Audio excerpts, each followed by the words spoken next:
एक छोटा सा गांव था जिसमें एक रामू नाम का गरीब किसान रहता था और वो बड़ा ही ईमानदार था और भगवान पर बड़ा विश्वास रखता था।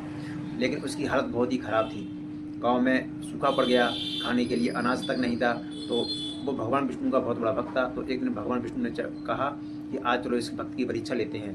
तो विष्णु भगवान उसके घर पर एक साधु का वेश रखकर वहाँ पर पहुँच जाते हैं और उनसे भोजन मांगा।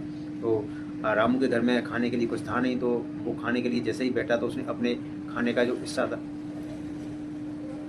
तो रामू ने अपनी थाली उस साधु को दे दी।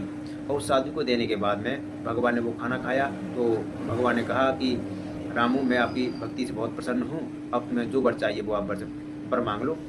तो रामू ने कहा कि प्रभु, मुझे इतना आशीर्वाद दीजिए कि मुझे अपने लिए कुछ नहीं चाहिए, पर मेरे गांव के लोग हैं वो बड़े भूखे हैं, अनाज है नहीं, फसल सूख चुकी है, अकाल पड़ चुका है, तो उनके लिए खाने की व्यवस्था आप कर दो।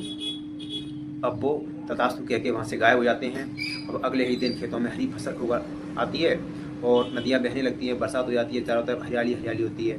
तो भगवान विष्णु ने देखा कि भक्त सच्चा वही होता है जो अपने लिए नहीं बल्कि समाज के लिए जीता है और समाज की भलाई के लिए, जो समाज की भलाई चाहता हो। राधे राधे, जय श्री कृष्ण।